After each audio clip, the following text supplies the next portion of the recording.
Yellowstone returned to our screens this week, with it following on from it looking as though tensions were going to be running extremely high with the Duttons. With Jamie breaking his loyalty to the family and looking to get John Dutton impeached as governor, Rip going off to Texas, and Kacey looking set to take over the ranch, the rivalry that was formerly in place between Jamie and Beth is set to turn into an all-out battle, as it seems as though only one of them is going to survive. So with that, I thought I'd recap, break down, and explain all that there was to take away from this episode. So let's get into it. Here is Yellowstone Season 5 Episode 8, Ending Explained. Just to let you know, this video will contain spoilers. As Episode 8 started, we pick back up from the flashback that we saw in Episode 7, where Rip killed somebody in order to protect Beth. This opening flashback would become important to this episode for a number of different reasons. This was all about loyalty to Beth, the ranch, and John Dutton. Something we saw Rip have when he was younger, and something we saw Jamie have the complete opposite of in this episode in the present day, where he announced that John Dutton should be impeached for the way that he's behaved since he became governor of the state of Montana, and the fact that he started to extinguish tourism, which is the state's biggest moneymaker. Within the flashback, we also saw it be at the location in which the body was disposed of, which was something that was brought up all of those years later by Jamie, as a way of defending himself against Beth when she said that she'd print the photos of him disposing his father's body, showing that he isn't going to go down easy, as John can also be held accountable for many bad things as well. Loyalty to John was a key thing in this episode, with Kacey being loyal and running the ranch whilst Rip was gone, Beth not going to Texas in order to stand by her father, and also Rip leaving his family for a while in order to deal with the cattle. As we approached the final part of the episode, we saw that Beth approached Jamie and warned him that things had only just gotten started between them.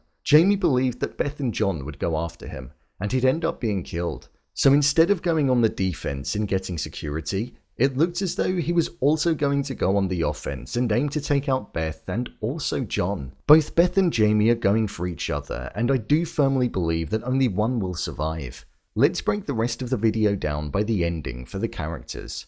John Dutton. Whilst John was the main talking point throughout the episode, we didn't see him have tons of screen time that was extremely important. We saw him speaking with Monica in offering her a house in exchange for Kacey to work on the ranch whilst Rip was in Texas. We saw him stand by Rainwater, which I thought was good of him, even though it was in order to slow down the progression and mean that it wouldn't eventually go through his land. And we also saw him dealing with the repercussions of Jamie taking the stand and announcing that a tribunal should be put in place in order to get him impeached. With John's secret getting out to Beth about all of the people that have been killed, tying into what John said in the flashback about you fight for the people of the ranch or the ranch itself, she wasn't too fazed by it once he explained things. But it now seems as though John could authorize and be on the side of getting Jamie dealt with that way. John is stuck in the past, and it's clear to see. He's so set on preserving the ranch rather than developing it. It's barely making money, he's turning down opportunities to make money from the land, but he's so set on passing it down as it is,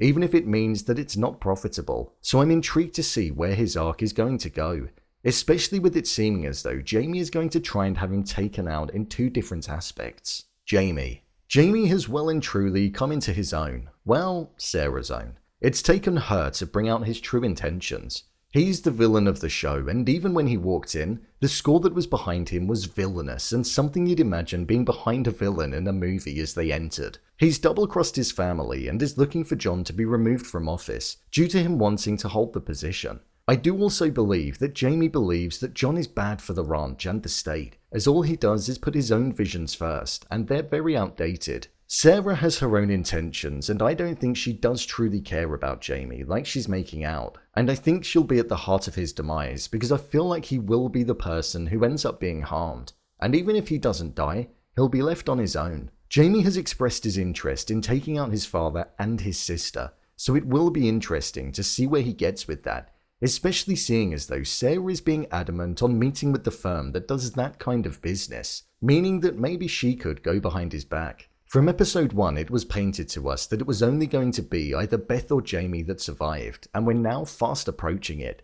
Beth. Beth has gone full defense mode for her father and is set on taking out Jamie for the betrayal that he committed on the family. The photos that she had of Jamie disposing his father's body was something that she always felt as though she had over him. But in this episode, she was made to realize that they were pointless due to all of the information that Jamie had on John. With John stating that Menace was going to win the fight that's ahead of them, it seems like that's something that's right up Beth's alley and is within her skill set, hence why she said that she thought it would be best if Jamie was taken out. Jimmy.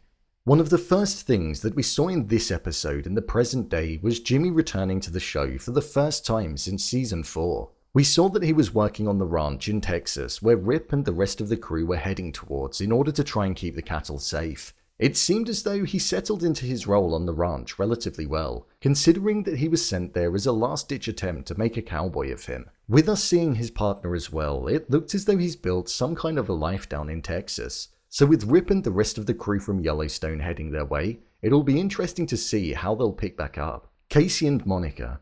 Kayce and Monica have an interesting arc in every episode, but it always feels like they have the least amounts of screen time compared to the rest of the characters. With Kacey's vision being something that held great importance at the end of season 4, and it being brought up again in this episode when it was mentioned about them moving to the house that John said that they could have, I do wonder if by the end of the season their arc is going to climax with Kacey needing to make the decision. It's all plain sailing for them at the moment, but maybe with Kacey heading up the ranch whilst Rip is out of state, and with the plan to take out Jamie looking like it's going to come to fruition, Kacey may find himself getting involved, and Monica may not want that, hence where his decision will then need to come from. I'm intrigued to see where their story is going to go, as I feel it's going to rapidly increase in tension for them very soon. I thought this week's episode was a good one. One of the better ones for sure. With 6 episodes remaining, I think we're about to see the best ones of the season. There's so much at stake. John Dutton's reputation, his position in office, the Yellowstone ranch, his life, along with Jamie's life, Beth's life, and also the prospect of the ranch staying within the family. I feel all of this will be answered in the next few episodes, and that's what makes it extremely exciting to see, as we don't know where it's truly going to go. Thomas Rainwater is also losing support from his supporters, and they're moving over to Angela. So it will also be interesting to see where his arc is going to go to. He's on the side of Dutton at the moment, but the bad press that's soon going to be following due to the impeachment, it may lead to Rainwater naturally needing to steer clear. It's going to be an interesting few episodes for sure. So, there you have it.